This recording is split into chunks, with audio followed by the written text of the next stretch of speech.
All right, let's talk about something that is no joke, the foundation of all success. It's something we all want more of, but man, it can be a real struggle. I'm talking about self-discipline. But look, forget everything you think you know about it being some kind of punishment or boring routine.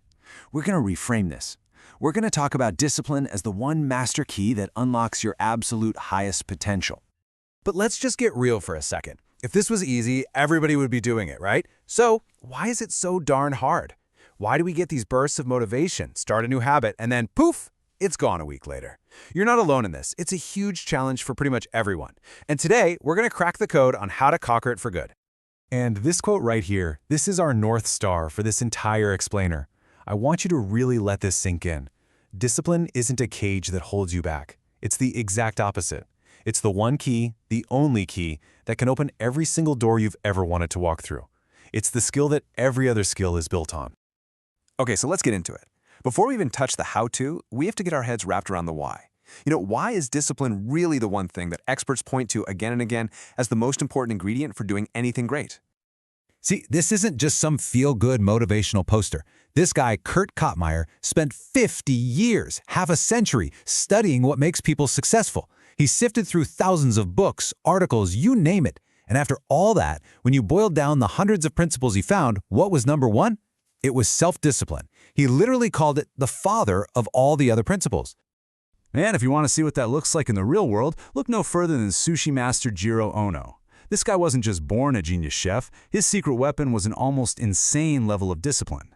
For decade after decade, he did the same thing. Every single day. Waking up at 4 a.m., perfecting every grain of rice, every slice of fish. While everyone else was looking for a shortcut, he just kept grinding. And that daily, relentless discipline is what turned his tiny subway station restaurant into a 3 Michelin star legend. So, the big question is, how do we get some of that Jira-level discipline for ourselves? Well, here's the best news you'll hear all day. You're not born with it. It's not a trait, it is a skill. It's a muscle. And just like any other muscle in your body, you can train it. And we're going to start by understanding a little bit of the science behind it. So what you're seeing here is basically a map of the war going on inside your brain every single day. Back in 2009, scientists did this cool experiment where they put people in a brain scanner and offered them a choice: get a little bit of money now or wait and get a lot more money later. And what they saw was fascinating. When people chose the immediate reward, the I want it now option, this primal emotional part of the brain called the ventral striatum lit up like a Christmas tree. But when they chose to wait for the bigger prize, a completely different, more evolved part of the brain took over, the prefrontal cortex. That's your CEO, your mission control for smart decisions.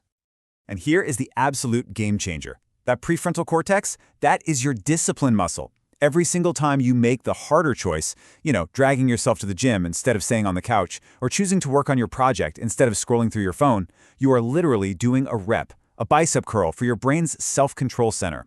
And the best part? It's transferable.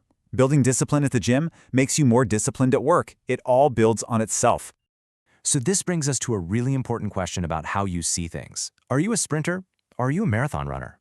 The sprinter is all about those quick wins, going all out for a short burst, but they burn out so fast.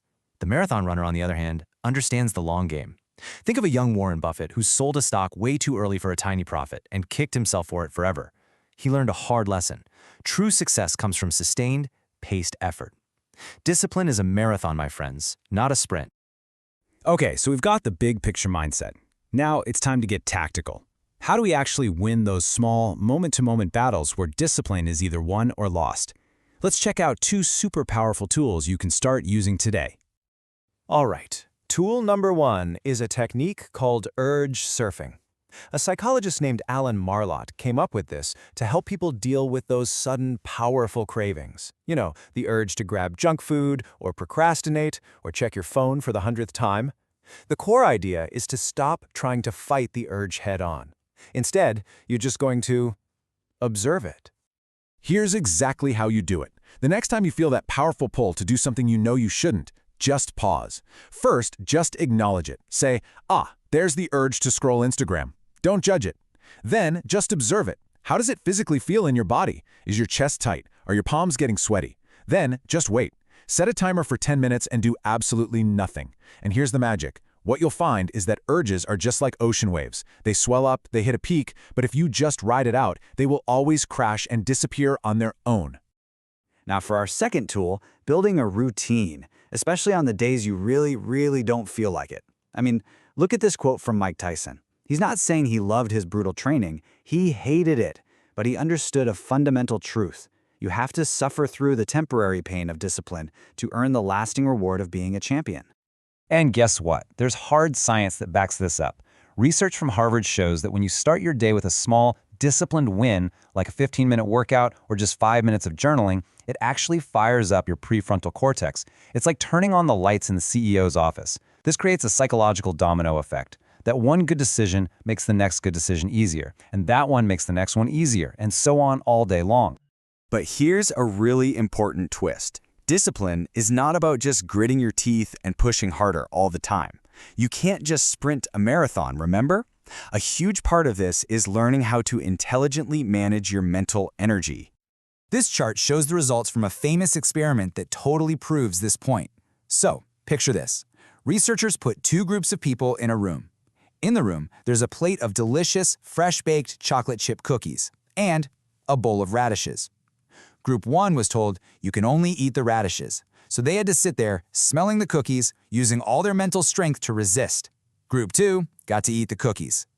Afterwards, they gave both groups a really difficult, basically impossible puzzle to solve, and the results were stunning. The people who had to resist the cookies, the radish eaters, gave up on the puzzle way faster. Why? They had completely drained their willpower battery. The big lesson here is that willpower is a finite resource. It's like a gas tank. It gets empty. This is something the world's top performers, people like Steve Jobs and Arianna Huffington, understood deeply. That's why they were obsessed with taking walks, meditating, and scheduling breaks. They knew you can't be disciplined 24/7 unless you strategically recharge. You have to schedule your downtime just as seriously as you schedule your work. And here's a really cool, maybe even surprising, way to top off that willpower tank. Practice gratitude. I know, it might sound a little soft, but a study out of UCLA found that when people focus on what they're grateful for, it literally activates the medial prefrontal cortex. Yep, the same part of the brain responsible for self-control. It shifts your focus from the impulsive "I want" to the calmer "I have," which is an incredibly powerful way to refuel your discipline. Okay, now it's time for our final rule. And I'm going to be honest, this is the advanced level. This is the secret that separates the really good from the truly elite. It's about completely changing how you think about and relate to things that are difficult. Just listen to this incredible story about Michael Phelps. It's the Olympic finals, the biggest race of his life, and halfway through, his goggles completely fill with water. He's blind. Now, 99.9% of athletes would freak out. But Phelps, he just kept swimming. He counted his strokes perfectly from memory, hit the wall, and not only won the gold medal, but set a new world record. How is that possible? Because his coach had intentionally made him train for chaos. He made him swim in the dark with cracked goggles over and over so that when it happened for real, it felt normal. He didn't just endure discomfort, he practiced it. And this is the mindset of someone like David Goggins.